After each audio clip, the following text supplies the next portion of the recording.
हो सुल्तान करबला को हमारा सलाम हो सुल्तान करबला को हमारा सलाम हो जानाने मुस्तफा को हमारा सलाम हो सुल्तान करबला को हमारा सलाम हो असगर की नन्हे जान पे लाखों दुरूद हो असगर के नन्हे जान पे लाखों दुरूद हो मासूम बेखता को हमारा सलाम हो मासूम बेखता को हमारा सलाम हो सुल्तान करबला को हमारा सलाम हो सुल्तान करबला को हमारा सलाम हो सुल्तान करबला को जानाने मुस्तफा को हमारा सलाम हो सुल्तान करबला को सुभान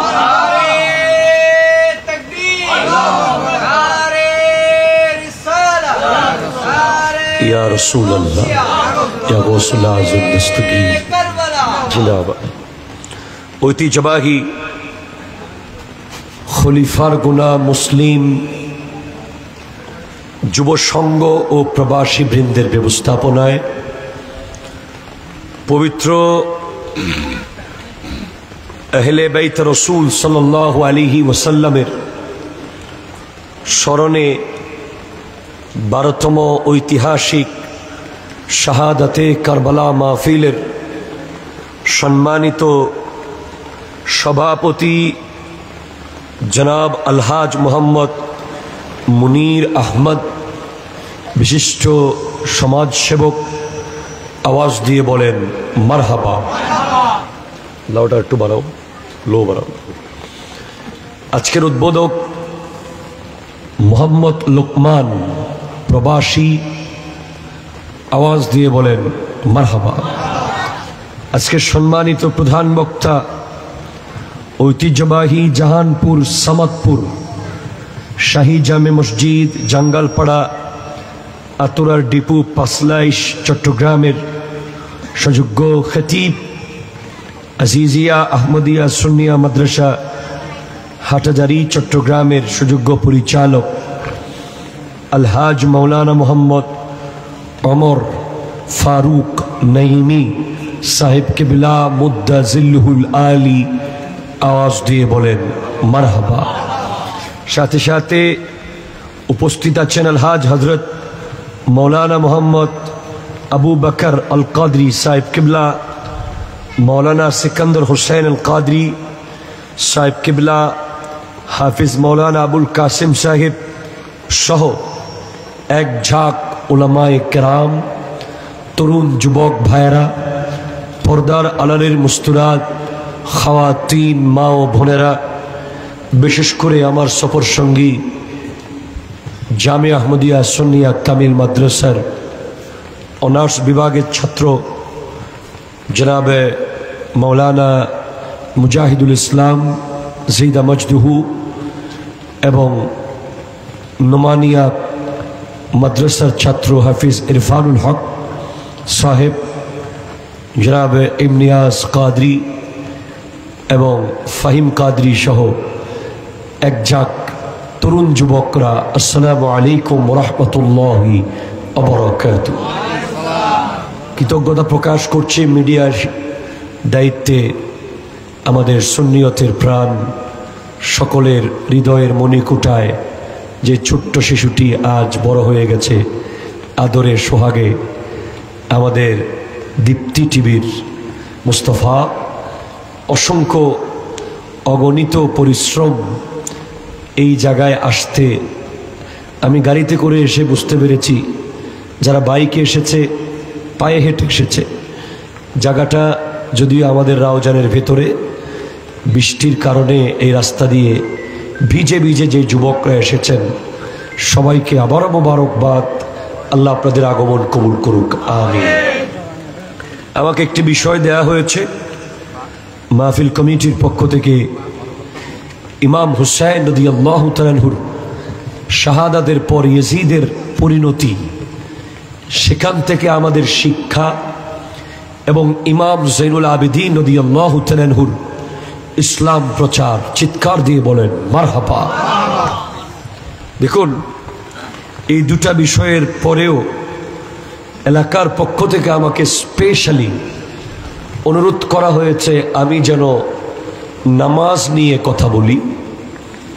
আসলে এমন এক ব্যক্তির ব্যাপারে বলেছেন বিষয়ের ভিতরে, যার শানে কথা বললে নামাজ আসবেই। আরে ভাই সুবহানাল্লাহ জোরে বলেন না রে ভাই। একটু যুবক ভাইরা সামনে আসেন, আওয়াজ করতে পারেন মতো একটু সামনে আসেন। মনে হচ্ছে আমি রাউজানে ওয়াজ করতেছি, আপনারা হাঁটাদারি বসে বসে দেখতেছেন। এমন তো হবে না, একটু কাছে আসেন যুবক ভাই, কাছে আসেন। দেখেন, ইমাম জৈনুল আবেদিন ইম্পর্টেন্ট রাদিয়াল্লাহু তাআলা আনহু, ওনার আসল নাম হলো আলী। এটা সুবহানাল্লাহ হরকাবাজ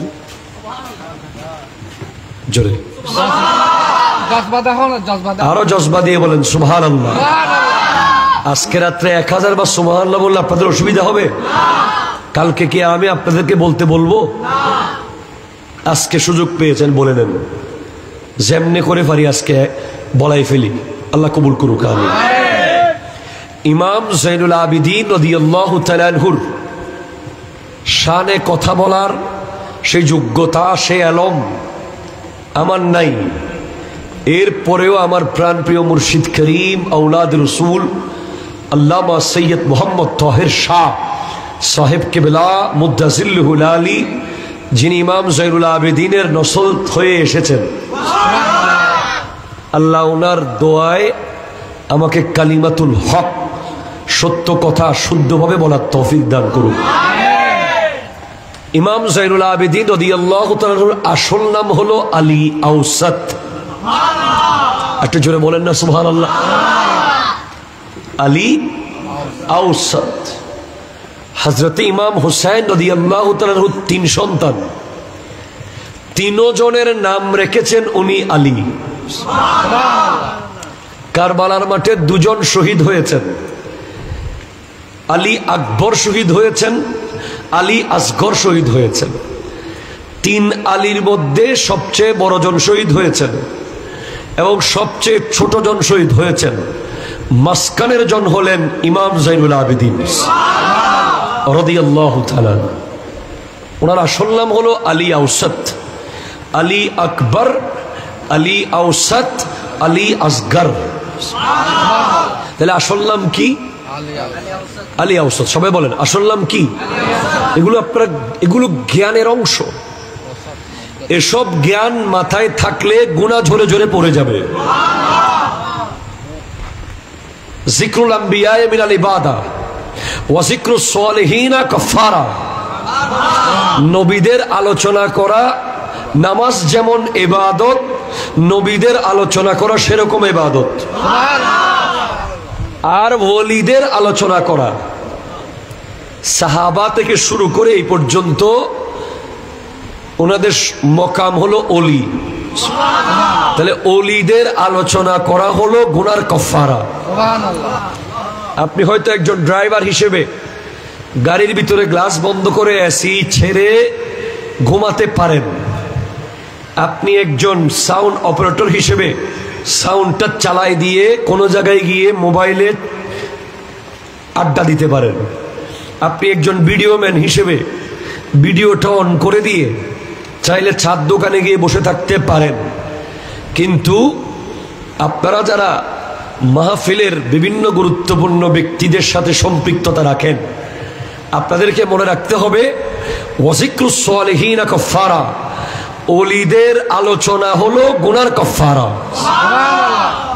আপনি যতক্ষণ এখানে বসে থাকবেন ততক্ষণ কোনো না কোনো নবী অথবা ওলির আলোচনা হবে। আর আপনি সারা রাত তাহাজ্জুদ পড়ে পড়ে কেঁদে কেঁদে যেই গুনাহগুলো মাফ করাইতেন, ইনশাআল্লাহ আল্লাহ চাহে তো এই প্যান্ডেলে বসে বসে সেই গুনাহ মাফ হয়ে যাবে। সেজন্য তাহলে ইমাম জাইনুল আবেদিন রাদিয়াল্লাহু তাআলার আসল নাম হলো আলী। আরো জোরে, জাইনুল আবেদিন হলো লকব। আরো জোরে, ওনার তিনটা লকব আমার বড় প্রিয়। বহু লকব ওনাকে আল্লাহ দিয়েছেন, দুনিয়ার মানুষ দিয়েছেন, তার মধ্যে তিনটা লকব ওনার খুব সুন্দর, ইম্পর্টেন্ট। একটা হলো জাইনুল আবেদিন, আরেকটা হলো সৈয়দুস সাজিদিন, আরেকটা হলো সাজ্জাদ। জোরে বলেন সুবহানাল্লাহ। তিনটার সাথে নামাজের সম্পর্ক। আপনারা মোবাইলে চ্যাট করলে এই গুরুত্বপূর্ণ জিনিসগুলো বুঝবেন না। আপনার মোবাইলগুলো পকেটে ঢুকান। যারা মোবাইলে বিভিন্ন মেসেঞ্জারে কথা বলছেন, ফোন আসতেছে, এগুলো পকেটে ঢুকিয়ে শোনেন। জাইনুল আবেদিন শব্দের অর্থ হলো, এই লাইনটার অর্থ হলো ইবাদতকারীদের সৌন্দর্য। যিনি এমন ভাবে ইবাদত করেছেন, যিনি সমস্ত ইবাদতকারীদের মাথার মুকুট হয়ে গেছেন। সৈয়দুস সাজিদিন মানে হলো সিজদাকারীদের সরদার। আরো জোরে বলবেন না সুবহানাল্লাহ।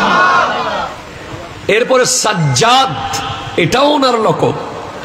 সাজ্জাদ মানে হলো যিনি সবচেয়ে লম্বা, সবচেয়ে বড় সিজদা করতেন, ওনাকে সাজ্জাদ বলে। তার মানে ইমামে জাইনুল আবেদিন রাদিয়াল্লাহু তাআলা ওই ব্যক্তি, ওই জাত যার গোটা জিন্দেগির সাথে নামাজের বন্ধুত্ব ছিল, সিজদার বন্ধুত্ব ছিল, রুকু, কিয়াম, সিজদা, নামাজ যার সাথী ছিল। সামনে ঘটনা শুনবেন আপনারা, আমি বলবো আপনাকে কেন। কারণ উনি দেখেছেন ওনার আব্বা তলোয়ারের নিচে সিজদা করে করে নামাজ পড়েছে। ওনার আব্বা ইমামে হোসেন রাদিয়াল্লাহু তাআলা 141টা তীর, 43টা তলোয়ারের কোপ, 31টা নেজা বল্লম, এ সব কিছু নিয়ে নামাজ পড়েছেন। সেজন্য নবী বংশের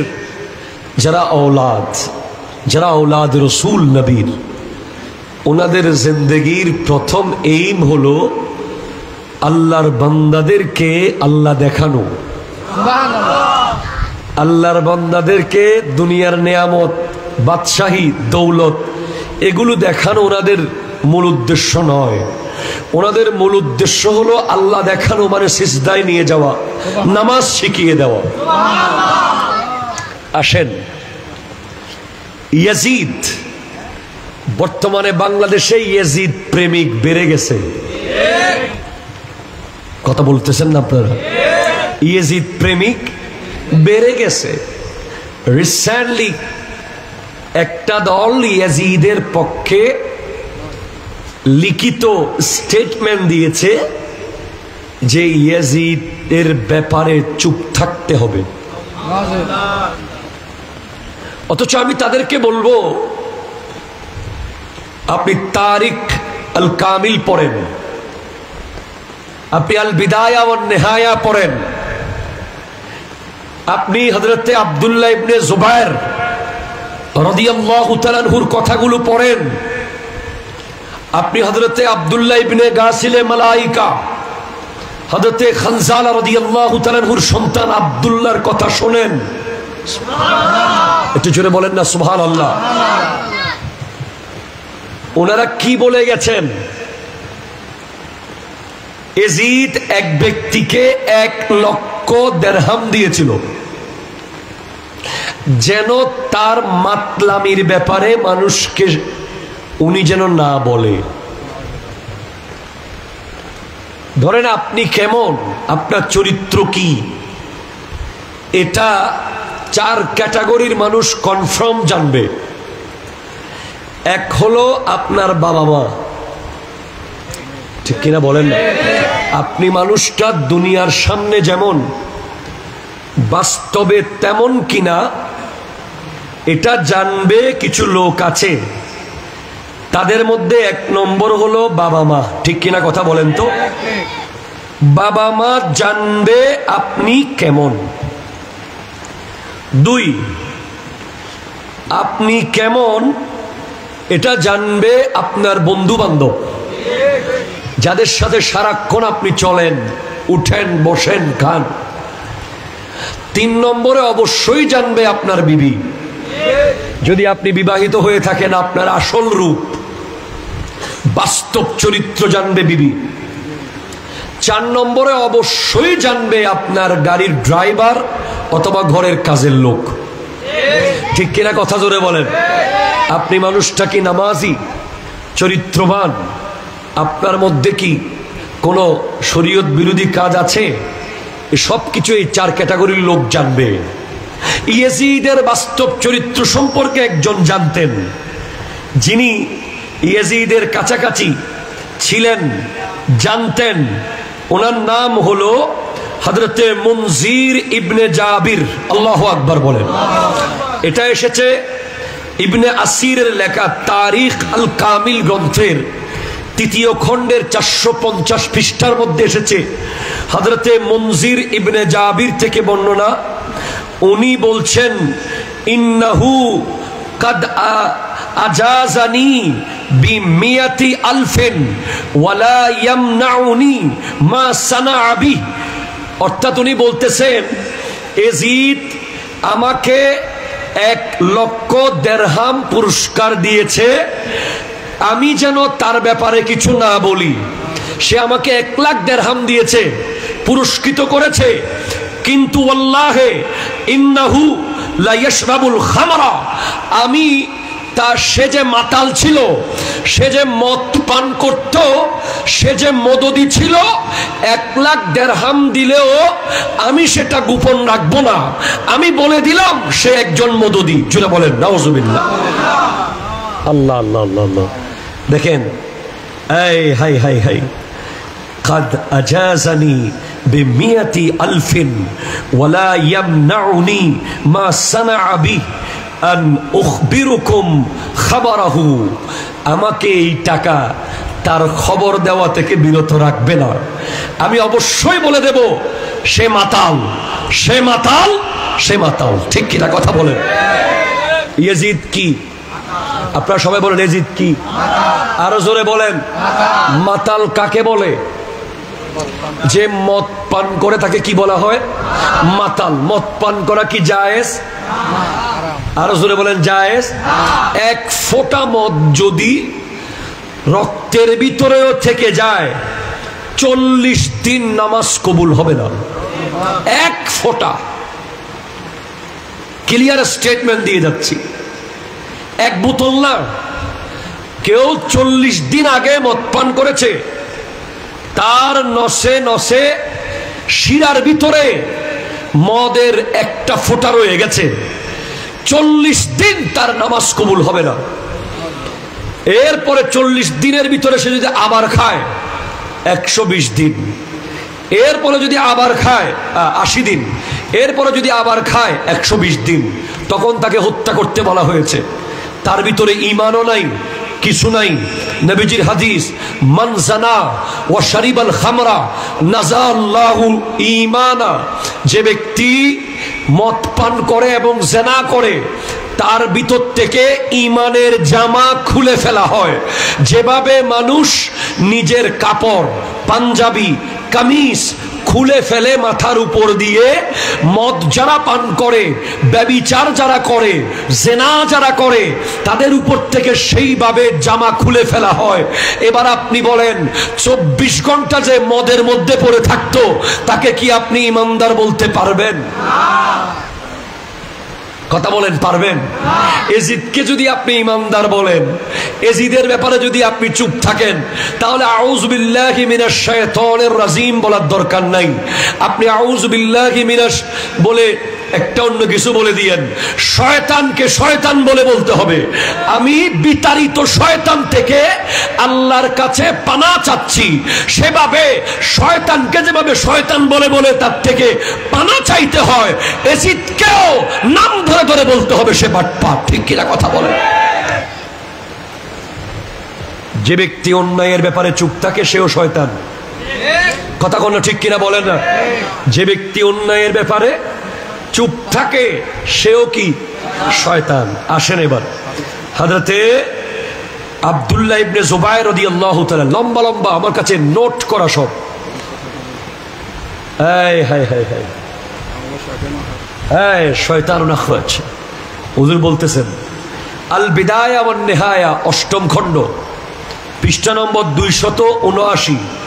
হযরতে আব্দুল্লাহ ইবনে জুবায়ের রাদিয়াল্লাহু তাআলা আনহু, ইয়াজিদ এটা শুনেছিল যে সাহাবী আব্দুল্লাহ ইবনে জুবায়ের তাকে বলতেন।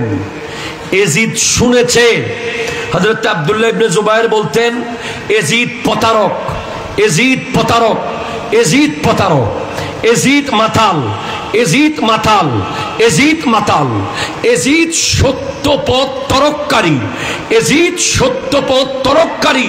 সর্বশেষ ইয়াজিদ ছিল যার সাথে সব সময় গায়িকা থাকতো, গায়িকা। গায়িকাদের ভিতরে, ওই নষ্ট মহিলাদের ভিতরে যে জীবন যাপন করত, তার নাম ইয়াজিদ। জোরে বলেন নাউযুবিল্লাহি মিন যালিক। আমি যে দৃশ্য বাংলাদেশে দেখলাম গতকাল, আয় হাই হাই, আয় হাই হাই, আমার হোসাইনের কি কষ্ট হচ্ছে আল্লাহ জানে। 10ই মুহররমের দিন ঢোল বাজাচ্ছে রাস্তায়, এমন ভাবে যাদের চেহারা দেখলে আপনি বুঝবেন জীবনে কোনোদিন মসজিদে যায় নাই। এমন ভাবে বাদ্য বাজনা নিয়ে, এটা কোথায় আছে, কোন কিতাবে আছে আল্লাহ ভালো জানে। আল্লাহর দরবারে কোটি শুকরিয়া আদায় করি যে আমরা আহলে সুন্নাত ওয়াল জামাতের অনুসারী। আমাদের সঠিক কারবালা উদযাপন হলো এটা, যেটার মধ্যে কোরআনের আয়াত তিলাওয়াত হচ্ছে, হাদিসের বয়ান হচ্ছে, নামাজের আলোচনা হচ্ছে, হোসাইনের আদর্শ আলোচনা হচ্ছে। আর আমি দেখলাম হাজার হাজার যুবক যাদের জিন্সের প্যান্ট ছেঁড়া, মাথার পাশ দিয়ে ইহুদি খ্রিস্টানদের মতো চুলের কাটিং, যারা গোটা রাজপথে তবলা ঢোল বাজাচ্ছে। আজকে দেখলাম গোটা গাড়ি সহ পড়ে যাচ্ছে। এসব কি, কোথায় পেলেন এগুলো? নারী আর পুরুষ কিভাবে একসাথে ইমাম হোসাইনের জন্য মিছিল করবে? নারীরা নারীদের জায়গায় থাকবে, পুরুষরা পুরুষের জায়গায় থাকবে। তাহলে কোরআন শরীফ থেকে পর্দার আয়াতগুলো পারলে ফেলে দেন, কেটে ফেলেন, অথবা এগুলো বন্ধ করেন, আহলে সুন্নাত ওয়াল জামাতের অনুসারী হয়ে যান। ঠিক কিনা কথা বলেন? আজ শিয়া ফিরকা, লা হাওলা ওয়ালা কুওয়াতা ইল্লা বিল্লাহ, হাই হাই হাই হাই, তারা কি করছে এগুলো? ইমাম হোসেন রাদিয়াল্লাহু তাআলা আনহু বলেছেন যে ওনার পরিবার, ওনার কোন আওলাদ বলেছেন যে নারী আর পুরুষ একসাথে হাঁটবে রাস্তায়।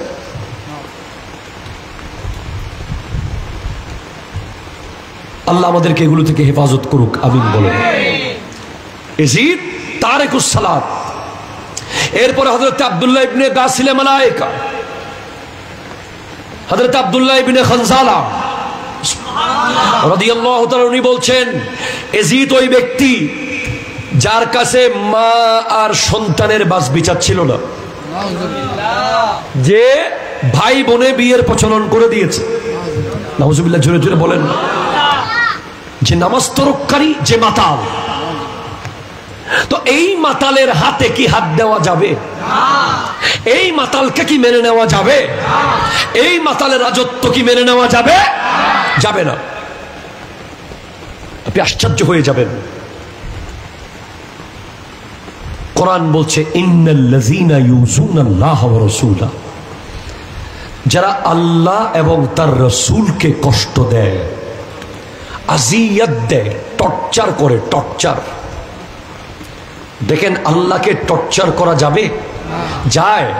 আপনি টর্চার কাকে করবেন?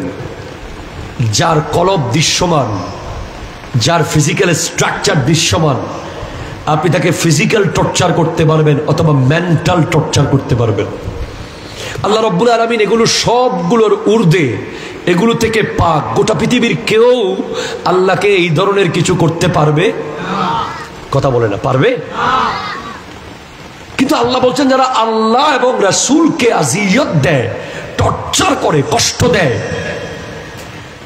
তার মানে আল্লাহকে না, রাসূলকে কষ্ট দিলে আল্লাহ কষ্ট পায়। ঠিক কিনা কথা বলেন? যারা রাসূলকে কষ্ট দেয়, ইন্নাল্লাযীনা ইউযুনাল্লাহা ওয়া রাসূলা লা'নাহুমুল্লাহু ফিদ দুনিয়া ওয়াল আখিরাহ, তাদের জন্য দুনিয়া এবং আখিরাতে আল্লাহর লানত। ঠিক কিনা কথা বলেন? কার লানত?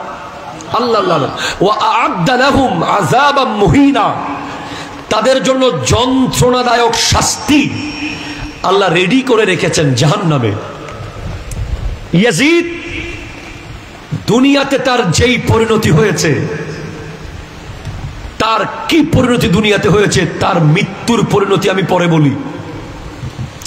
গোটা জিন্দেগি সে একটা অভিশপ্ত নামের নাম ইয়াজিদ। ঠিক কিনা কথা বলে? 61 হিজরির আগে ইয়াজিদ নামটার সম্মান ছিল। রাবির নামের মধ্যে ইয়াজিদ আছে, হাদিসের রাবি। কিন্তু 61 হিজরির পরে কেউ কোন কুকুরের নামও ইয়াজিদ রাখে নাই। কথা বলে না? মানুষ কুকুরের নাম রাখে, বিড়ালের নাম রাখে, পোষা গরুর কোরবানির টাইম আসলে আমরা দেখি গাবতলির হাটের গরুর কত নাম। কথা কয় না? ঠিক কিনা বলেন? কালামানিক, জন সিনা, মেসি, কি ভালো না খারাপ নামগুলো? আরো জোরে বলেন নাউজুবিল্লাহ, জোরে বলেন আরো জোরে নাউজুবিল্লাহ, জোরে বলেন লা হাওলা ওয়ালা কুওয়াতা ইল্লা বিল্লাহ। কোরবানির পশুকে সম্মান করার জন্য আল্লাহ কোরআনে আদেশ দিয়েছে। আল্লাহ বলেন, ইয়া আইয়ুহাল্লাযীনা আমানু লা তুহিল্লু শাআইরাল্লাহ ওয়ালা শাহরাল হারামা ওয়ালাল হাদিয়া ওয়ালাল কালাইদা। হে ঈমানদারেরা, তোমরা আল্লাহর নিদর্শনকে অবমাননা করিও না।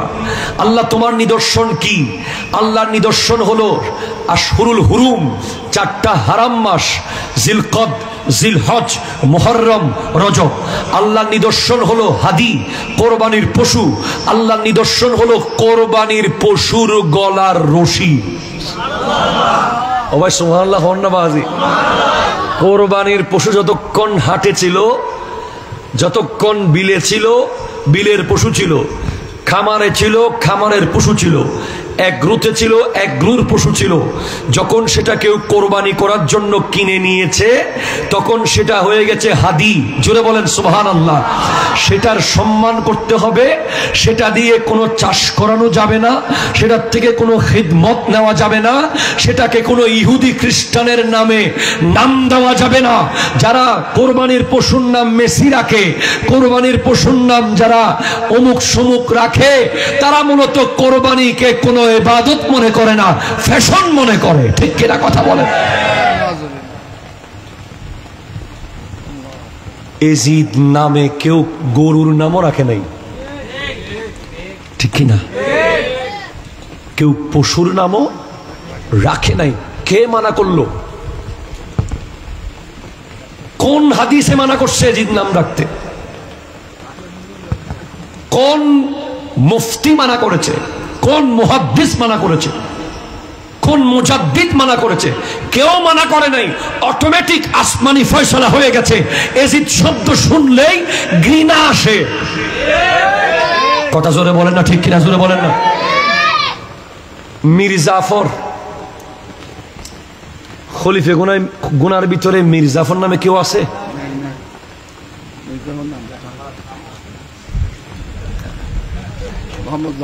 জাফর আছে। আবার অনেক জায়গায় মীরের বাড়ি আছে, ওখানে আবার মীরে পাড়াও আছে, মীরের হাটও আছে, কিন্তু মীর আর জাফর একসাথে নাই। হয়তো মীর আলাদা অথবা জাফর আলাদা। কিরে ভাই, মীর জাফর একসাথে লাগাইলে অসুবিধা কি? মানুষে বলবে মীর জাফরকে সেদিন তো পাই নাই, একটা তো পাইলাম, গাছের লোকে বান। কথা কোনা ঠিক কিনা? জোরে বলেন না। আসল মীর জাফরকে তো পাই নাই, তোরে পাইছি। নাম না থাকলেও সমাজের ভিতরে ভিতরে বহু মীর জাফর আছে, এনে নাই দেরি। এন্ডে কোনো মীর জাফর তো নাই। এলে বালা কনরা এলে ব্যস্তর মতো এলাকাত কেন আজি আই গেলাম। অজ্ঞ মীর জাফরও নাই বলি খবর। মীর জাফরের কাজ কি? এদিকের কথা ওদিকে লাগিয়ে দেওয়া, ওদিকের কথা এদিকে লাগিয়ে দেওয়া, দুনো দিকে ঠিক থাকা। কথা জোরে বলেন না, ঠিক কিনা? ওনাকে গিয়ে বলে, দাদা আপনি ছাড়া এলাকার কাউকে মানুষ পছন্দ করে না। আবার ইনাকে গিয়ে বলে, আরে আপনার সামনে টিকবে। কথা কোনা ঠিক কিনা? জোরে বলে। ফাহিমকে গিয়ে মামুনের কথা, মামুনকে গিয়ে ফাহিমের কথা। এরকম মীর জাফর সমাজে আসে না নাই? কথা কয় না, আসে না নাই? বলেন না। এই ধরনের মীর জাফর এলাকায় এলাকায় আছে। তাদেরকে জানিয়ে দেন কাল হাসরের মাঠে তারা কিভাবে উঠবে। আমার নবী স্পষ্ট জানিয়ে দিয়েছেন, ইয়াউমা ইউবাসু কুল্লু আবদিন আলা মা মাতা আলাইহি। হাসরের মাঠে যারা যেভাবে মারা যাবে দুনিয়াতে তারা সেভাবে উঠবে।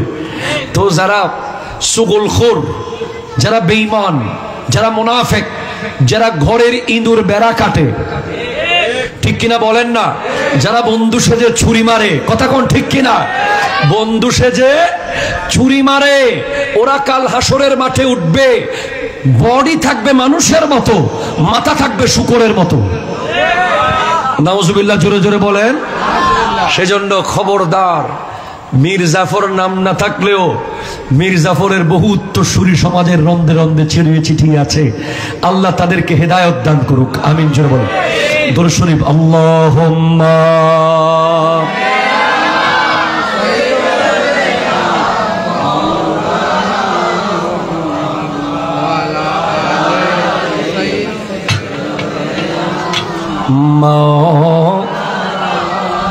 সুবহানাল্লাহ ওয়ালহামদুলিল্লাহ লা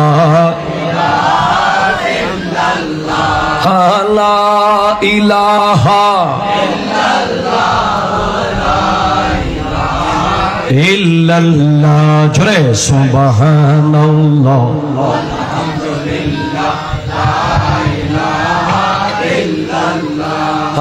লা ইলাহা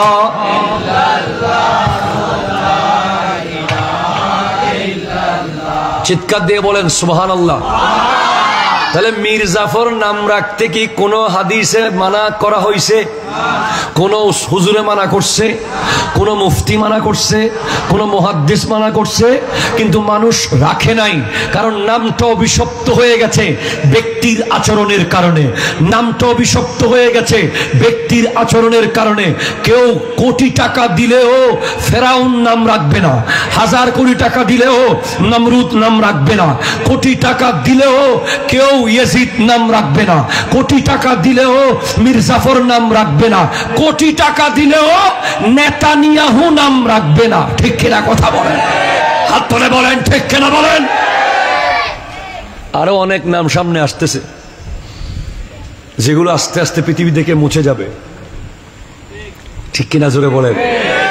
এজন্য আপনি এমন আচরণ করবেন, এখান থেকে শিক্ষা নেন। আপনি মরার পরেও আপনার নামে কাউকে কোথাও পাইলে অবুক। ইরফানুল হক নামে এক হাফেজ আছিল আর এলাকাত,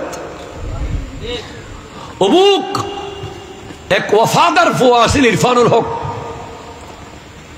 কোথায় আপনার বাড়ি? চট্টগ্রাম। ধরেন আপনার একটা এলাকার মানুষ গিয়ে ইরফানুল হক নামে এক লন্ডনে এক ব্যক্তি পেয়ে গেছে, আপনার নাম ইরফানুল হক। হাই হাই হাই, আমাদের পরিচিত এক ইরফানুল হক ছিল যার হাত দিয়ে কোটি কোটি টাকা যেত, কিন্তু কোনোদিন এক পয়সা লোভ করে নাই। কথা কোনো ঠিক কিনা জোরে বলেন না। আপনার নাম ইমনিয়াস, আপনার নাম মুস্তফা। হায় হায় হায়, এত বড় আন্তর্জাতিক মানের আপনারা এডিটর ছিলেন, কিন্তু দুইজন এডিটর ছিল চট্টগ্রামে, একজন নাম মুস্তফা, একজনের নাম ইমনিয়াস। ওনাদের আদব, ওনাদের শ্রদ্ধা উলামায়ে কেরামের প্রতি পৃথিবী কোনোদিন ভুলবে না। ঠিক কিনা কথা জোরে বলেন? কাজ করেছেন আপনি, আপনার নামে যত লোক দুনিয়াতে আসতেছে সবাই সম্মান পাচ্ছে। ও সুবহানাল্লাহ, হন্নাবাজি। আর নাম জয়নুল আবেদিন, আমার আসল নাম ছিল যে জোনাইদ। নামটা বেশি গরম ছিল নাকি, খুব অসুস্থ হয়ে যেতাম আমি। পরে আমার দাদি নামটা পাল্টিয়ে দিলেন জয়নুল আবেদিন। তো এই নাম দেওয়ার পর থেকে আমি দেখতে সাদা না কালা, আমি মানুষটা কেমন এটা কেউ দেখে না, আগে বলে অবুক। আন নবীর নাতি, ইসলাম ওরা জিন্দা করছি না জয়নুল আবেদিনে। একটু জোরে বলেন না সুবহানাল্লাহ। ইমাম হোসাইনের বেটা, গোটা পরিবার শহীদ করে দেওয়ার পরে যার থেকে আবার ইসলাম আজকে 1447 হিজরি পর্যন্ত এসেছে, তার নাম হলো ইমাম জয়নুল আবেদিন রাদিয়াল্লাহু তাআলা। জোরে বলেন সুবহানাল্লাহ। নামটা শুনলেই শ্রদ্ধা আসে। হতানহর আবু বকর নাম শুনলেই রেসপেক্ট চলে আসে। ঠিক কিনা কথা বলেন? অনেক সময় দেখবেন রিক্সাওয়ালা একজনের সাথে আপনি যাচ্ছেন, একজন রিক্সাওয়ালা ভাইয়ের সাথে নাম জিজ্ঞেস করছেন, নাম বলতেছে, ভাই আপনার নাম কি? কথায় কথায় বলতেছেন, বলে আমার নাম আবু বকর। অবুক। যখন উনি ওনার নাম আবু বকর বলছে, 12-20 টাকা আপনি দিচ্ছেন 30 টাকা, নামের কারণে ভিতরে একটা মায়া সৃষ্টি হয়ে গেছে। ঠিক কিনা কথা বলেন? আপনার নাম কি? বলে আমার নাম ওমর। মাশাআল্লাহ মাশাআল্লাহ, আলাদা সম্মান। নাম কি? ওসমান, আলাদা সম্মান। নাম কি? হোসেন, আলাদা সম্মান। মনে রাখতে হবে, এই ধরনের নাম যারা রেখেছেন, নাম যারা রাখতেছেন, রাখবেন, খবরদার। নাম রাখা যেমন সহজ, আবার নামের মেনটেনেন্স কঠিন আছে। এদের সাথে ঝগড়া লাগলে ওমরিজে বলা যাবে না, এদের সাথে ঝগড়া লাগলে বক্কৈজে বলা যাবে না, এদের সাথে কথা কাটাকাটি হলে হোসেনে বলা যাবে না, এদের সাথে কাটাকাটি হলে জয়নুল্লে বলা যাবে না। এদেরকে নামগুলো ধরার সময় যতই রেগে যান, আদবের সাথে ধরতে হবে। ঠিক কিনা কথা বলেন? কারণ নিসবত সে আজমত মিলতি হ্যায়, নিসবত সে আজমত মিলতি হ্যায়। উনি ব্যক্তি গরিব হতে পারে, উনি ব্যক্তি ছোট হতে পারে, কিন্তু ওনার নামটা অনেক বড় নাম। ঠিক কিনা কথা বলেন? এই হাই এজিদ। তাহলে এজিদের প্রথম শাস্তি হলো, গোটা পৃথিবীর 61 হিজরি থেকে এই পর্যন্ত 1447, এরপরে কিয়ামত পর্যন্ত যত মানুষ আসবে, যত কারবালার মাহফিল হবে, মাহফিলের বিষয় হবে এজিদ কাফের। কথা কোনা ঠিক কিনা জোরে বলেন? এজিদের উপরে লানত। এবং যত বাটপার পৃথিবীতে জন্ম লাভ করবে, তাদেরকে মানুষ গালি দিবে এজিদ বলে। ঠিক কিনা বলেন না? মানুষ গালি দেয় না কুকুরের ছেলে, শুকরের ছেলে। শুদ্ধ ভাষায় যারা গ্রামে, তারা সিটাঙ্গি ভাষায় বলে, যারা শহর থেকে হঠাৎ গ্রামে আসে, তারা হঠাৎ গালি মুখে দিয়ে না আসলে কুকুরের ছেলে, শুকরের ছেলে বলে গালি দেয় না। বর্তমানে এজিদ শব্দ একটা গালির নাম। ঠিক কিনা কথা বলেন না? সত্তর এজিত হত্যারস্ত্রীতে। আপনি আমাকে বলতে পারেন হুজুর আপনি এইভাবে দিচ্ছেন কেন? আমি কেন দিব না? আমি কেন তাকে গালি দেব না? আমার ইমাম আবু হানিফা রহমতুল্লাহ আলাইহি তার ব্যাপারে চুপ থাকলেও ইমাম মালিক তাকে কাফের বলেছে। কাফের কাফের কাফের, ঠিক কিনা কথা বলে? ইমাম মালিক রহমতুল্লাহ আলাইহি যিনি যুগের শ্রেষ্ঠ ইমামদের একজন, চারজনের মধ্যে একজন, বাস ওনার মাযহাব অনুযায়ী বিদেশ থেকে এসে নামাজ পড়তে পারেন। কথা কয় না, কথা কয় না, কথা কয় না। ওনার মাযহাব অনুযায়ী হঠাৎ করে সৌদি আরব থেকে এসে নামাজ পড়তে পারেন। ওনার মাযহাব অনুযায়ী বিভিন্ন রকম ইবাদতের ডিজাইন পাল্টাইতে পারেন। ওনার মাযহাব অনুযায়ী এজিদকে কাফের কেন বলতে পারছেন না? এজিদের প্রতি এত পীড়িত কেন? আমার বাবারে যদি কেউ গালি দেয়, তার পক্ষে যদি কেউ কথা বলে, আমি কি তাকে ভালোবাসবো? এজিদ এমন নৃশংসতা করেছে, আকাইদের কিতাবের মধ্যে এসেছে, অথেন্টিক সোর্স থেকে বলছি, সেই ইমাম হুসাইন রাদিয়াল্লাহু তাআলার মাথা মোবারকের মধ্যে এইভাবে গুতা মেরে মেরে বলতেছিল, বদরের প্রতিশোধ নিয়েছি। আমার দাদা উতবা সাহেবা, আমার আত্মীয় স্বজনকে যে বদরের মাঠে হত্যা করেছ, তার প্রতিশোধ নিয়েছি। বদরের মাঠে কি কেউ হত্যা করতে চেয়েছিল? আমার নবী কি চেয়েছিলেন যুদ্ধ করতে? আমার নবী বারবার তাদেরকে বলেছেন, তোমরা চলে যাও। তোমাদের অত্যাচারে আমার নবী নিজের বাড়ি ছেড়ে চলে এসেছেন, মক্কা ছেড়ে মদিনা চলে এসেছেন। সেখানে এসেও আবু জাহেল অহংকার করছে। সে বলছে, আমি গোটা পৃথিবীতে আমার আধিপত্য বিস্তার করব। আজকে যদি মুহাম্মদকে হারিয়ে যেতে পারি, তাহলে আমার আধিপত্য বিস্তার হয়ে যাবে। সে যায় নাই ফেরত। যেই কারণে যুদ্ধে এসেছিল, হযরত আবু সুফিয়ান রাদিয়াল্লাহু তাআলা আনহু উনি চলে গেছেন, ওনাকে অ্যাটাক করছে বলে যুদ্ধের ঘোষণা হয়েছিল, কিন্তু নদীর পারে পারে উনি পৌঁছে গেছেন মক্কায়। অথচ আবু জাহেল তারপরও যুদ্ধ করতে দাঁড়িয়ে আছে। আবু জাহেল জানে না যে আমার নবীর 313 জন সাহাবা, ঘোড়া আছে 2-1টা, ওট আছে 2-1টা, কিন্তু 313 জন সাহাবা থাকলে কি হবে? ওরা 1000 হলে কি হবে? ফেরেশতাদেরকে আল্লাহ নামিয়ে দিয়েছেন 1000, 2000, 3000। জোরে বলেন সুবহানাল্লাহ। সে তো জানে না এই যুদ্ধে ফেরেশতারা নেমে যাবে, কারণ এই যুদ্ধে রাহমাতাল লিল আলামিন সিজদায় গিয়ে কেনে কেনে বলেছিলেন, আল্লাহুম্মা আনশুদুকা আহদাকা ওয়া ওয়া'দাকা আল্লাহুম্মা ইন শি'তা লাম তু'বাদ বাদাল ইয়াওম ফাআখাযা আবু বকরিন বিয়াদি ফাকালা হাসবুকাল্লাহ সায়ুহজামুল জামু ওয়া ইউআল্লুনা দুবুর। ওগো নবী, আপনি সিজদা থেকে উঠে যান, আপনি উঠে যান, আপনার জন্য আল্লাহ যথেষ্ট। ওদের কাছে সৈন্য আছে, আপনার কাছে আল্লাহ আছে। ওদের কাছে ঘোড়া আছে, আপনার কাছে আল্লাহ আছে। ওদের কাছে তীর আছে, আপনার কাছে রব্বুল আলামিন আছে। ওদের কাছে আরো অনেক কিছু থাকতে পারে, আপনার কাউকে লাগবে না, আপনার রব যথেষ্ট। আল্লাহ আসমান থেকে 1000, 2000, 3000 ফেরেশতা পাঠিয়েছে। ফেরেশতারা যুদ্ধ করছে, ঘোড়া দৌড়ে, উপরে কাউকে দেখা যায় না। সিদ্দিক আকবর বলেন, ইয়া রাসূলুল্লাহ, আমরা আপনার ডানে, আপনার বামে, আপনার সামনে, আপনার পিছে যুদ্ধ করব, তরঙ্গ বিক্ষুব্ধ সাগরে ঝাঁপ দিতে প্রস্তুত থাকবো, চলন্ত আগুনে ঝাঁপ দেব, যতক্ষণ আমাদের শরীরে রক্ত থাকবে আপনি নবীর শরীর মোবারক টাচ করতে দেব না।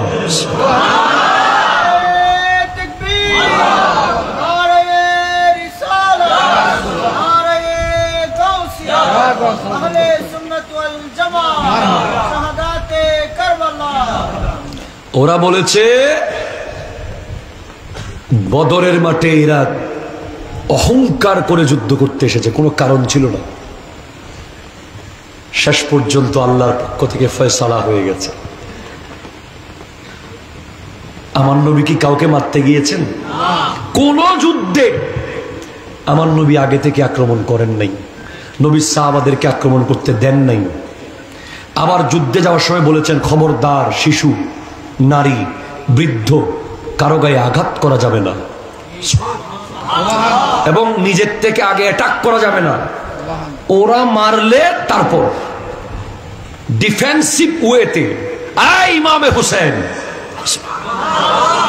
সমস্ত পরিবারের 71-72 শহীদ হওয়ার পরেও ইমাম হুসেন কত বড় কলিজাওয়ালা, এজিদিদেরকে বলছে, এই এজিদিরা তোরা তওবা কর, আমি মাফ করে দেব। আপনার দুধের শিশুর গলা দিয়ে যদি তীর ঢুকিয়ে দেয় আপনি তাকে মাফ করবেন? আপনার ছেলেকে যদি 70 টুকরা করে আপনি তাকে মাফ করবেন? ভাই, আমার নবীও পেরেছে, ইমামে হোসাইনও পেরেছে। আমার নবীর চাচা হযরতে আমির হামজাকে যিনি 70 টুকরা করিয়ে কলিজা ছিঁড়ে খেয়েছেন, হযরতে আবু সুফিয়ানের স্ত্রী হিন্দা, আমার নবী ওনাকেও মাফ করে দিয়েছেন। বলেছেন যে তুমি ইসলাম কবুল করেছো, ঠিক আছে, তোমাকে আমি মাফ করেছি, তবে তুমি আমার সামনে আসবে না, তোমাকে দেখলে আমার চাচার কথা মনে পড়ে যাবে। ইমামে হুসাইন রাদিয়াল্লাহু তাআলা গোটা পরিবার শহীদ হওয়ার পরেও বলতেছেন, তোমাদেরকে মাফ করে দেব, আমি আমার নানাকে সুপারিশ করব। তোমরা মুমিনের কাতেলে মুমিন, মুমিনকে হত্যা করেছো, তওবা করলে হয়তো মাফ পেতেও পারো, কিন্তু আমি তো ঈমান। আরো জোরে বলেন না সুবহানাল্লাহ। হোসেন তো ঈমান, হোসেনের গায়ে আঘাত করা মানে ঈমানের গায়ে আঘাত করা, ঠিক কিনা কথা বলেন? হোসেনকে কষ্ট দেওয়া মানে ঈমানকে কষ্ট দেওয়া। হায় হায় হায়, মান আহাব্বাহুমা ফাকাত আহাব্বানি, মান আহাব্বা হাযাইনি ওয়া আবাহুমা ওয়া উম্মাহুমা কানা মাই ফি দারাজাতি ইয়াউমিল কিয়ামা। ইন্নাল হাসান ওয়াল হুসাইনা সাইয়্যিদা শাবাবি আহলিল জান্নাহ হুমা রায়হান ফি দুনিয়া। জোরে বলেন সুবহানাল্লাহ। এই আমার নবী 63 বছর জিন্দেগিতে যে কষ্ট করেছেন, পেটে পাথর বাঁধা থেকে শুরু করে না খেয়ে থাকা, আয় হায়, আপনি শুনে অবাক হবেন, একটা খেজুরের অর্ধেক পচে গেছে। আল্লাহু আকবার, জোরে বলেন না রে। একটা খেজুরের অর্ধেক পচে গেছে, আমার নবী সেটা নিয়ে সাফ করতেছিলেন। রওয়ায়াতের মধ্যে এসেছে, আমার নবী অর্ধ পচা খেজুরটা নিয়ে যে অর্ধেক ভালো অংশ আছে সে অর্ধেকটাকে সাফ করে পচা অর্ধেকটাকে ছিঁড়ে ফেলে পরিষ্কার করছেন। কোন এক সাহাবা বলছেন, ইয়া রাসূলুল্লাহ, এটা কেন নিচ্ছেন? অর্ধেক খেজুর পচা। নবী বলছেন, তোমার নবী 4 দিন ধরে কিছু খায় নাই।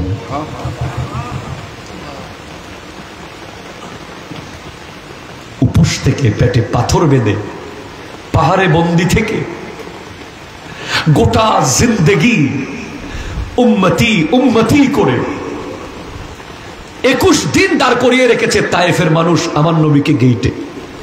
21 দিন। আপনি 1 ঘন্টা দাঁড়াবেন না, বিরক্ত হয়ে যাবেন। 21 দিন তারা গেইটে দাঁড় করিয়ে রেখেছেন। ফেরেশতা বলে, সাহাবায়ে কেরাম বলে, ইয়া রাসূলুল্লাহ কতক্ষণ দাঁড়িয়ে থাকবেন? নবীজি বলে, যতদিন গেট না খুলবে দাঁড়িয়ে থাকবো। আল্লাহ বলছে তাদেরকে ইসলামের দাওয়াত দিতে। 21 দিন পর তারা গেট খুলেছে। গেট তো খুলেছে ঠিক, মেহমানদারি করে নাই, পাগলা কুকুর লেলিয়ে দিয়েছে নবীর দিকে। কুকুরগুলো দৌড়ে দৌড়ে এসে নবীজির সামনে যখন এসেছে, মুস্তাফা জানে রহমতের চেহারা মোবারক দেখার সাথে সাথে কুকুরগুলো মাথা ঝুঁকিয়ে সিজদায় অবনত হয়ে আবার ইউটার্ন নিয়ে তার মালিককে কামড়াতে চলে গেছে। ওরা শেষ পর্যন্ত নবীকে তাও ছাড়ে নাই, পাথর মেরে মেরে গোটা আপাদে মস্তক রক্তে রঞ্জিত করেছে। নবীজির খুন মুবারক কপাল থেকে বেয়ে জিসিম মুবারক হয়ে নুরানি খুন মুবারক, যেই রক্তের একটা ফোঁটা কেউ পান করতে পারলে তার জন্য জাহান্নাম হারাম হয়ে যাবে।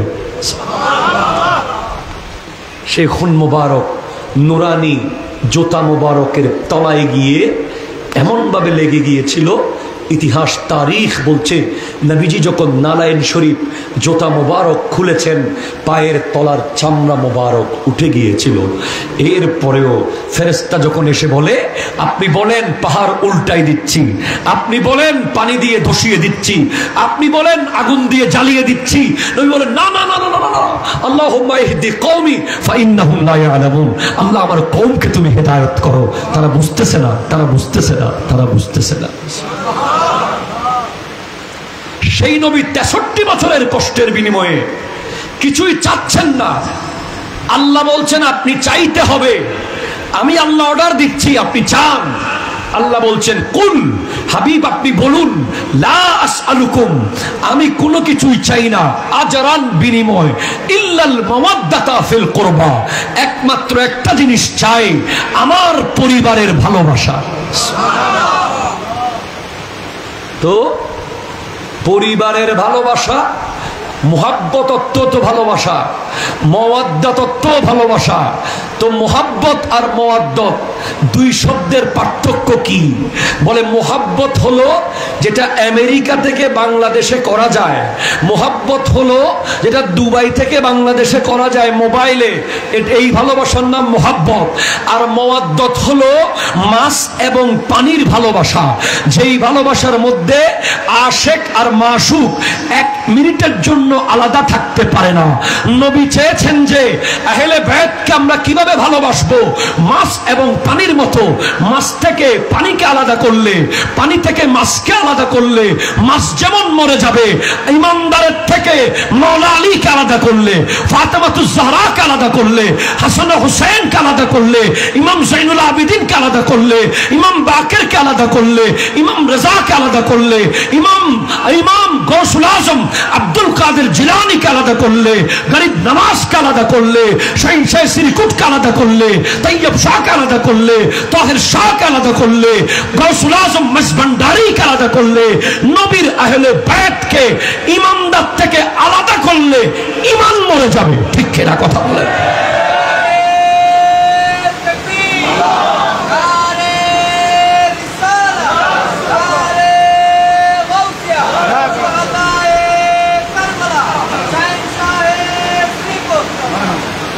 একটু জোরে বলেন না সুবহানাল্লাহ।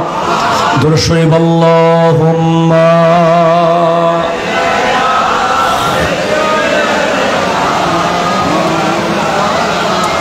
ওয়া আলা আলি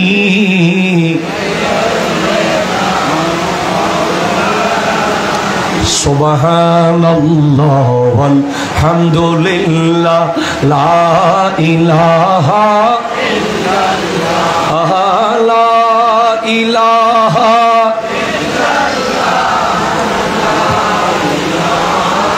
ইল্লাল্লাহ। জোরে সুবহান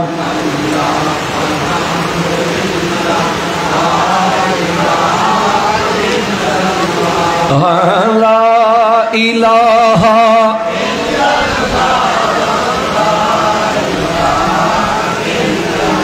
একটু জোরে বলেন না ভাই সুবহানাল্লাহ। আপনারা কি আমার সাথে আছেন? আরো জোরে বলেন আছেন? High high high high high, আমি চলে যাচ্ছি। তাহলে ইয়াজিদের পক্ষে কথা বলা মানে আহলে বাইতের বিরুদ্ধে কথা বলা। কোনো সন্দেহ আছে? আছে কিনা বলেন না। আহলে বাইতের বিরোধিতা আপনাকে ডাইরেক্ট করতে হবে না। ডাইরেক্ট ইমামে হাসান ও হুসাইন, মৌলা আলী, সৈয়দা ফাতেমা, ইমাম জাইনুল আবেদিনকে ডাইরেক্ট গালি দিতে হবে না। এজিদের প্রশংসা করা মানে তাদের বিরোধিতা করা। ঠিক কিনা কথা বলেন? আমার শত্রুর প্রশংসা করা মানে আমার বিরোধিতা করা। কথা কোন ঠিক কিনা বলেন? সুতরাং ইয়াজিদের প্রশংসা করা যাবে, এজিদের পক্ষে কথা বলা যাবে যাবে না। এজিদের প্রথম পরিণতি কি? কিয়ামত পর্যন্ত মানুষের বদদোয়া। ঠিক কিনা কথা জোরে বলেন। এবার এজিদের মৃত্যু কেমন করে হয়েছে? কি বড় জালেম সে আহলে বাইতকে শহীদ করে তারপরও শান্ত হয় নাই। সে তার সৈন্য পাঠাইছে মদিনাতুল মুনাওয়ারা হামলা করার জন্য। যেই মদিনার একটা গাছের পাতা ছিঁড়া নিষেধ,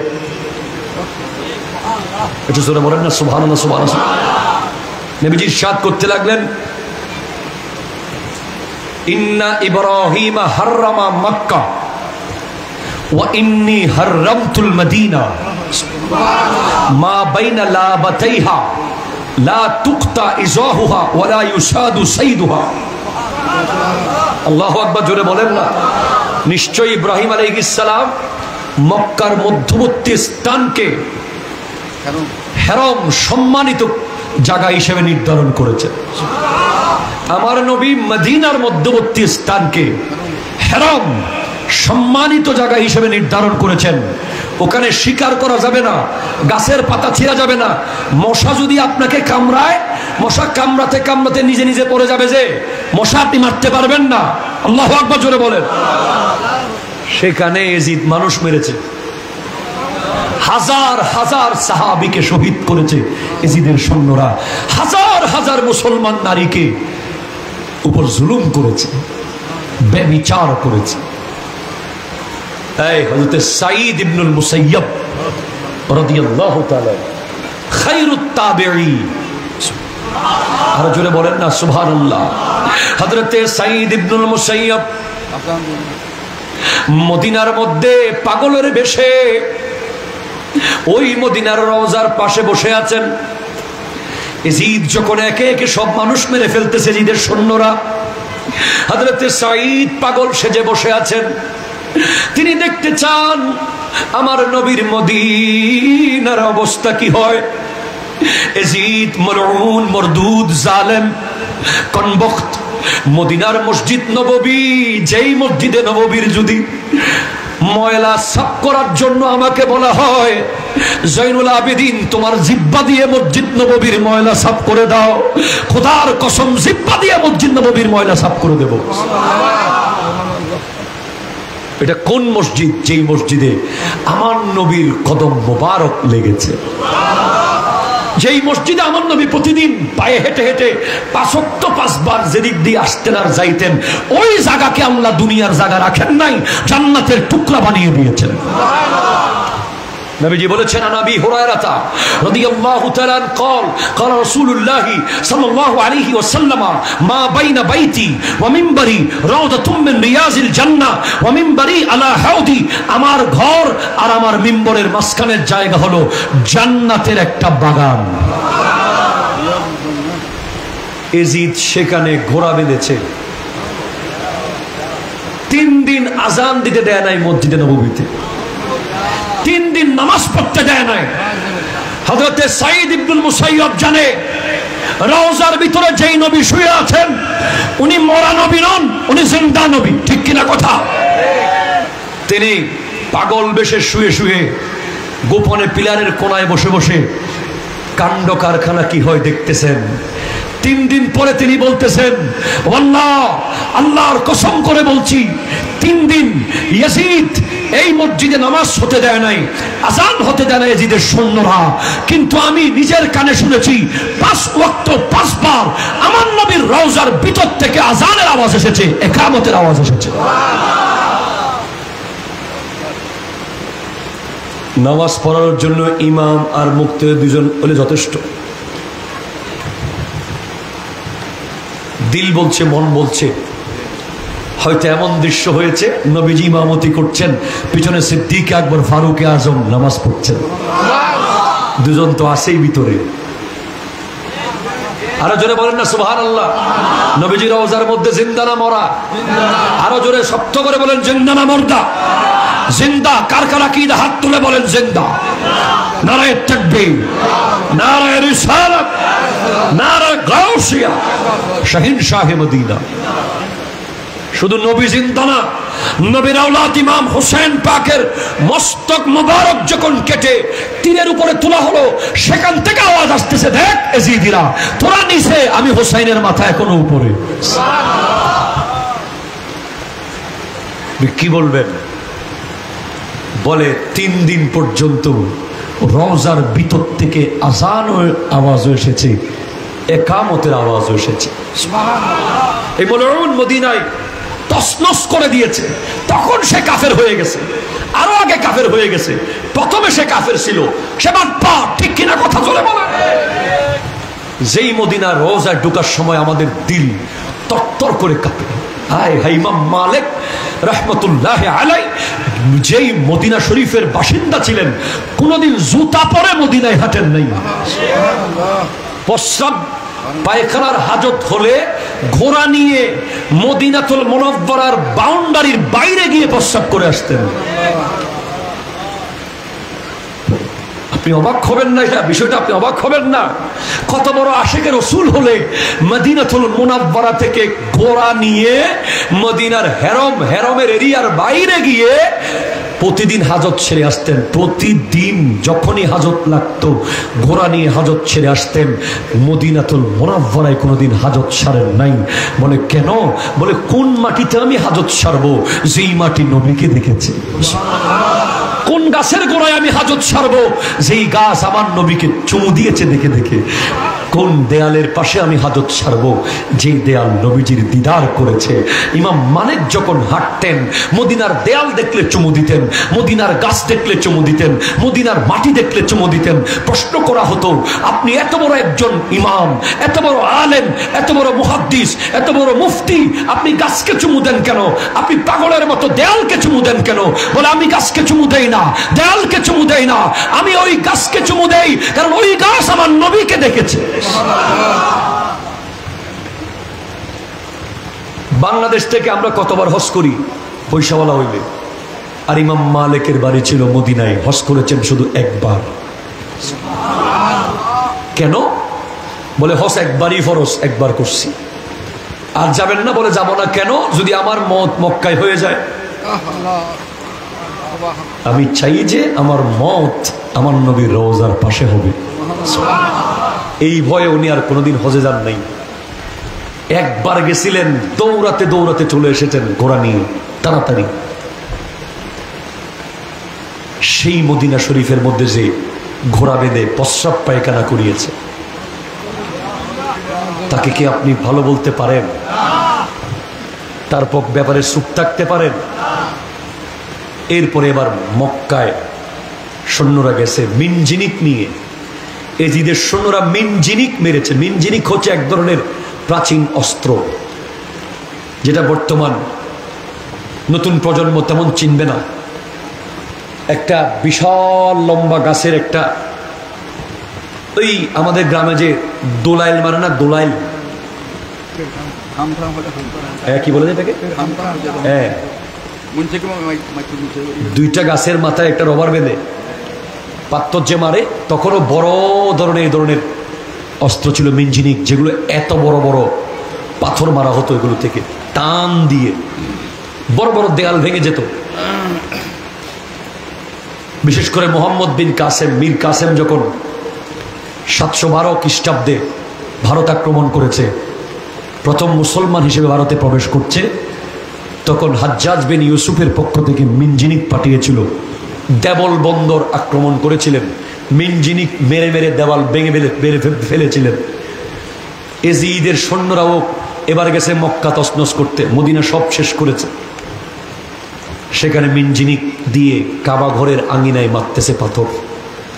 তখন খবর আসছে মলউন, মরদুদ, বকবক, বেঈমান, মুনাফিক, কাফের এজিদ মৃত্যুবরণ করেছে। লানাতুল্লাহ, লানাতুল্লাহি আলাল কাযিবিন। ওই মৃত্যুকের উপরে আল্লাহ লানত। ঠিক কিনা কথা জোরে বলেন। সে কেমনে মারা গেছে?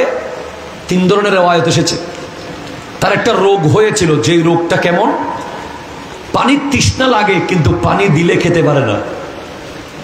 আহা, কারবালার মাঠে হাই হাই হাই, খাজা মঈনুদ্দিন চিশতি রহমতুল্লাহ আলাইহি আয়না সাগরের পানি এভাবে ডাক দিয়েছে, বদনার ভিতরে এসে গেছে। আর ইমামে হোসেন তো খাজা গরিব নওয়াজের বাবার বাবার বাবার বাবার বাবার বাবার বাবা, 14 বাবার উপরের বাবা। উনি চাইলে কি ফোরাত নদীকে ডাক দিতে পারতেন না? পারতেন, কিন্তু উনি পানি পান করতে যান নাই, পানি পান করাতে গেছেন।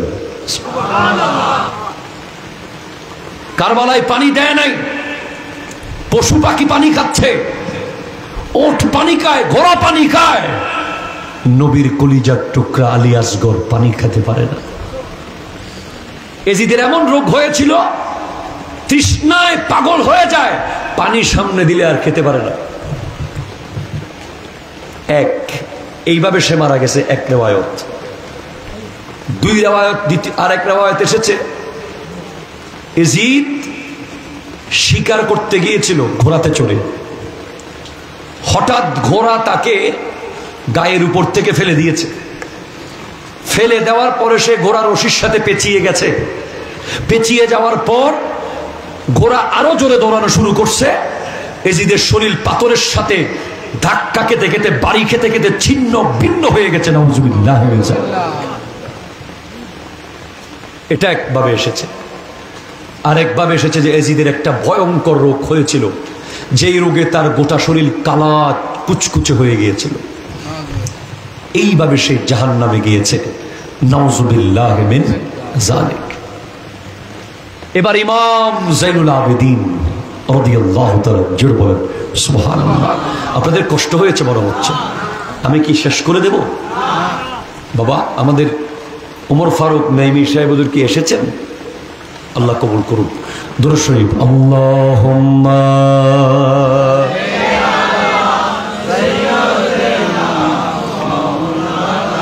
মুহাম্মাদ ওয়া আলা আলিহি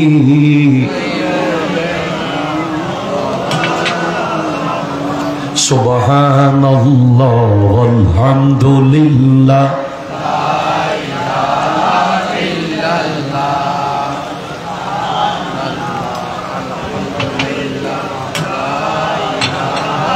ইল্লাল্লাহ লা ইলাহা ইল্লাল্লাহ। চিৎকার দিয়ে বলেন না সুবহানাল্লাহ। খলিফা দুই ধরনের ছিল কারবালার পরে। ইমাম যাইনুল আবেদিন রাদিয়াল্লাহু তাআলার আমলে ধরেন দুই টাইপের খলিফা, একটা হলো দেশের খলিফা, একটা দিলের খলিফা। এটা জোরে বলবেন না সুবহানাল্লাহ। একটা দেশের খলিফা, একটা দিলের খলিফা। মারওয়ানের পুত্র আব্দুল মালিক বিন মারওয়ান তখন খলিফা হয়েছে। এজিদের পুত্র, এজিদের ইন্তেকালের পরে 33 দিন মতান্তরে 40 দিনের মতো খেলাফতের দায়িত্বে ছিল। সে বলতেছে আমার দরকার নাই, আমার বাবা অযোগ্য ছিল। পরে খলিফা হয়েছে মারওয়ান। পরে মারওয়ান ইন্তেকালের সময় তার পুত্র আব্দুল মালিক বিন মারওয়ানকে দায়িত্ব দিয়েছে। ইমাম যাইনুল আবেদিন রাদিয়াল্লাহু তাআলা আনহু ঘর বাড়ি সব হারিয়ে, পরিবার পরিজন হারিয়ে ছোট্ট একটা কুটিরের ভিতরে ইবাদত করতেন। একটু জোরে বলেন না সুবহানাল্লাহ। সেখানে নামাজ পড়তেন, জিকির করতেন। এদিকে খলিফার দরবারে কেউ যেত না, দলে দলে সবাই খালি যাইনুল আবেদিন রাদিয়াল্লাহু তাআলার কাছে চলে আসতো। অটোমেটিক দিল টেনে নিয়ে আসতো।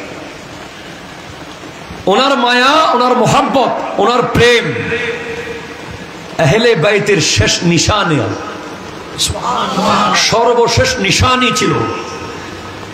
ওদিকে খলিফার চিন্তায় পড়ে গেছে, কিরে আমার কাছে কেউ আসে না, সবাই খালি ওনার কাছে কেন যায়? এবার খলিফা বলতেছে, ডাকা পাঠাইছে ইমাম যাইনুল আবেদিন রাদিয়াল্লাহু তাআলা আনহুকে, তার দূত পাঠিয়ে বলে ওনাকে বলো আমার দরবারে আসতে।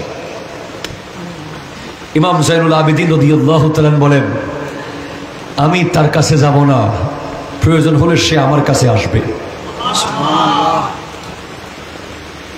সে বড় বদবখত ছিল আব্দুল মালিক বিন মারওয়ান।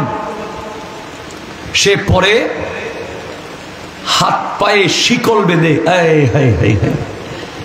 আহলে বাইত রাসূলের এই কলিজার টুকরাকে হাতে পায়ে শিকল বেঁধে, নারায়ে তাকবীর, হুজুরের শিকল বাঁধি নৈনন এনানুন আইজিব নারায়ে তাকবীর, নারায়ে রিসালাত, নারায়ে গাউসিয়া, প্রধান বক্তার আগমন। একটু মারহাবা জোরে বলেন। ঈদ বুঝাবেন না? সিন্দিককে শেয়ার দিও, ও শেয়ার হলে তারা তুলে শেয়ার দিও। ইন্দায়ুন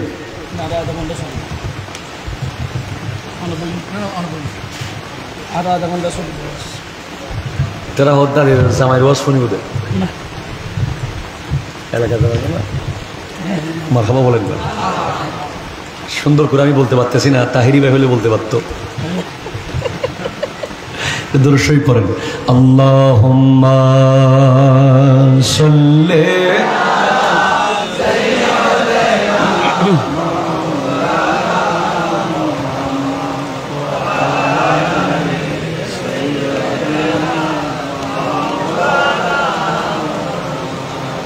একটু জোরে বলেন না সুবহানাল্লাহ।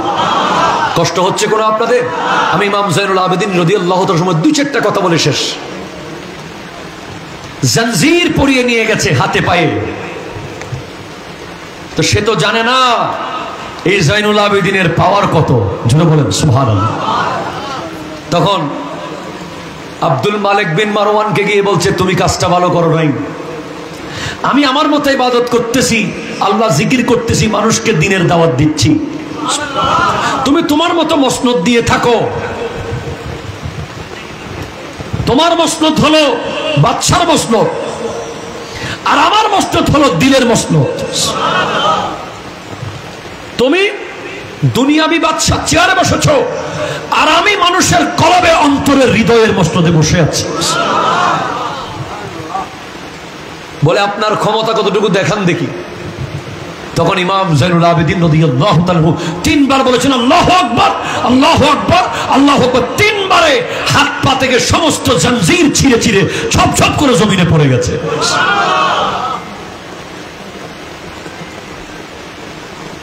এই হাই হাই, বেয়াদবির শাস্তি বেশি দিন লাগে নাই। ওই আব্দুল মালিক বিন মারওয়ানের স্ত্রী কাবাগরের কাছাকাছি গিয়ে পাগলামি শুরু করেছে। হঠাৎ পাগলামি করতে করতে কাবাগরের হাজরে আসওয়াদের সাথে লেগে গেছে, ছুটতেছে না কোনো মতে, কেউ ছুটাতে পারতেছে না, ওখানে লেগে রয়েছে কাবাগরের পাশে। সবাই বলতেছে ওনাকে ছাড়াইতে হলে একমাত্র ইমাম যায়নুল আবেদিন পারবে। কোন ডাক্তার কেউ টান দিলে গার বস্তু ছিঁড়ে যাচ্ছে, কেটে ফেলতে হবে, কোনো উপায় নাই। পরে ইমাম যায়নুল আবেদিন রাদিয়াল্লাহু তাআলার কাছে যাওয়া হলো, হুজুর মাফ করে দেন।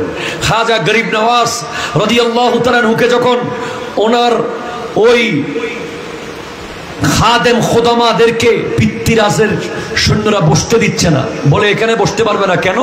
এখানে হাতির বসে, হাতি এটা আস্তাবল, হাতি বসার জায়গা। তো উনি বলছেন ঠিক আছে, হাতি বসে থাকবে আর কি। পরে হাতির বসার টাইমও শেষ হয়ে গেছে, দিন গেছে গা, হাতি আর ওঠে না। যখন টানাটানি করে দেখে যে তুলতে চাইলে গায়ের চামড়া মাটি ধরে রেখেছে, কোনো মতে চামড়া ছাড়তেছে না। আমার নবী যখন হিজরত করতেছেন, যখন পিছে পিছে ওই তীরন্দাজ সুরাকা বিন মালিক সে যখন তীর নিয়ে নবীর পিছে পিছে যাচ্ছে, মাটিকে নবী বলতেছেন ইয়া আরদে খুশি হে, তাকে গ্রেফতার করো। জমিন সুরাকাকে টেনে নামিয়ে ফেলতেছে মাটির ভিতরে। সে বলতেছে আমি তওবা করতেছি। মাটি আবার ছেড়ে দিয়েছে, আবার যখন তীর নিয়েছে আবার ধরে ফেলেছে। মাটিও নবীর গোলাম, নবীর আওলাদের গোলাম। ঠিক কিনা কথা বলেন? এবার পাথর আর ছাড়ে না আব্দুল মালিক বিন মারওয়ানের বিবিকে। ইমাম যায়নুল আবেদিন রাদিয়াল্লাহু তাআলা বলেন তওবা করতে বলো। তওবা করতেছো? ওই মহিলা বলে আমি তওবা করতেছি। সবাই তওবা করছে। পরে ইমাম যায়নুল আবেদিন দোয়া করতেছেন কিভাবে? আল্লাহ আমি কে তুমি জানো। আল্লাহ মান আনা, আমি কে? ও আল্লাহ তোমার চেয়ে ভালো কেউ জানে না। আল্লাহ তুমি আমার ইজ্জতের দিকে তাকাও। বলতে বলতেই পাথর ওই মারওয়ান আব্দুল মালিক বিন মারওয়ানের বিবিকে ছেড়ে দিয়েছে। ইমাম যায়নুল আবেদিন রাদিয়াল্লাহু তাআলা এমন নামাজি ছিলেন যে একবার ওনার হুজরার মধ্যে আগুন লেগেছে বা লাগাই দেওয়া হয়েছে, উনি নামাজে, ওনার ছোট্ট একটা শিশু ছিল বাচ্চা, ওটা ওনার পাশে ঘুমাচ্ছে, ওনার ঘরে আগুন লেগে আগুনে সব তছনছ হয়ে যাচ্ছে, মানুষ গোটা এলাকা তুলপার হয়ে গেছে, আগুন নিভাচ্ছে, দৌড়াদৌড়ি চলতেছে, বাচ্চাকে নিয়ে মানুষ চলে গেছে, আগুন ওনার জায়নামাজ পর্যন্ত আসে নাই। পরে বলতেছে আপনার ঘরে আগুন লেগেছে আপনি জানেন না? বলে তোমরা দুনিয়ার আগুন নিভাইতেছ আর আমি আমার নানার উম্মতের জন্য জাহান্নামের আগুন নিভাইতেছি। ইমাম যায়নুল আবেদিনের 3টা লকব মনে করলেই আপনি বুঝবেন কত বড় নামাজি উনি। যায়নুল আবেদিন মানে ইবাদতকারীদের সৌন্দর্য। আরেকটা লকব সৈয়দুস সাজিদিন, সিজদাকারীদের সৈয়দ। আরেকটা লকব হলো সাজ্জাদ, সবচেয়ে লম্বা সিজদাকারী, সবচেয়ে বড় সিজদাকারী, যার আসল নাম হলো আলী আওসাদ। ওনার আসল নাম আলী আওসাদ, ওনার লকব হলো যায়নুল আবেদিন। তো যারা ইমাম যায়নুল আবেদিনের প্রেমিক তারা নামাজ তরক করতে পারে না, ঠিক কিনা কথা ধরে বলেন? সোজা কথা, নামাজ ছেড়ে দেওয়া ইচ্ছে করে মসজিদে না যাওয়া হলো এজিদের কাজ, এজিদের কাজ, এজিদের কাজ, আর মসজিদে গিয়ে নামাজ পড়া হলো হুসাইনের কাজ, ঠিক কিনা কথা বলেন? শুধু মাহফিল করলে হুসাইনি আর এজিদি হয়ে যায় না, নামাজ আর বেনামাজির মধ্যে হুসাইনি এজিদি আছে। বড় লজ্জার বিষয় বর্তমান সময়ে মসজিদগুলোতে ইমাম সাহেব আর একজন ছাড়া লোক পাওয়া যায় না, ঠিক কিনা কথা বলেন না? খবরদার আমি বলে যাই, ফজরের নামাজ যদি না পড়েন ঠিক টাইমে, ফজরের টাইমে যদি ঘরের দরজা না খুলেন, ফজরের টাইমে যদি ঘরের জানালা না খুলেন, যখন ফজরের আজান হয় আপনার জীবন থেকে ব্যবসায় বরকত আশা করিয়েন না, চাকরির প্রমোশন আশা করিয়েন না, রোগ মুক্তি আশা করিয়েন না, সন্তানের উন্নতি আশা করিয়েন না, সব সময় অবনতি লেগেই থাকবে। কারণ বরকত নামের শব্দটা আসমান থেকে আসে সুবহে সাদিকের সময়। আমার নবী দোয়া করেছেন, আল্লাহুম্মা বারিক লি উম্মতি ফি বুকুরিহা, আল্লাহ তুমি আমার উম্মতকে সুবহে সাদিকের সময় বরকত দাও। জোহর পড়বেন না, শরীরের সুস্থতা আশা করিয়েন না। আসর পড়বেন না, উন্নতি আশা করিয়েন না। মাগরিব পড়বেন না, আশা করিয়েন না। এশা পড়বেন না, আশা করিয়েন না। নামাজের চেয়ে বড় কোনো বন্ধু নাই।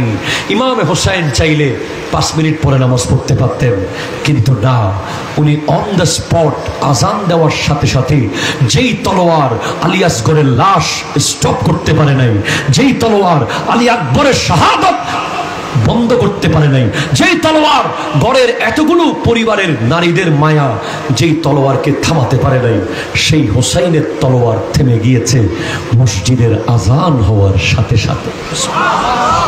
সেজন্য কারবালা মানে নামাজ। কারবালা মানে কি বলেন না রে ভাই? নামাজ। কারবালা মানে হালাল খাওয়া, কারবালা মানে সৎ পথে চলা, কারবালা মানে অন্যায়ের বিরুদ্ধে কথা বলা। এলাকার মধ্যে কেউ সুদ খাবে, কেউ ঘুষ খাবে, কেউ মদ খাবে, কেউ যৌতুক নেবে, তার বিরুদ্ধে 1 বার 2 বার 3 বার ওয়ার্নিং দেওয়ার পরে তাকে এলাকা থেকে বয়কট করার নাম হলো হুসাইনি, ঠিক কিনা কথা বলে? আল্লাহ পাক আজকের মাহফিলকে কবুল করুন, ভবিষ্যতে আরো আজিম ও শান ইন্তজাম করার তৌফিক দান করুক। আমার ভাইজানের জন্য আমি মোটামুটি প্যাসেঞ্জার তুলে দিছি। শুরুতে 2-3 জন ছিল, ফুল ফিল আপ করে দিয়েছি। মন ভরে ওয়াজ শুনবেন। বৃষ্টি আসুক, তুফান আসুক, হোসাইনিদেরকে থামাতে পারবে না, ঠিক কিনা কথা বলেন? আসসালামু আলাইকুম ওয়া রাহমাতুল্লাহি ওয়া বারাকাতুহু।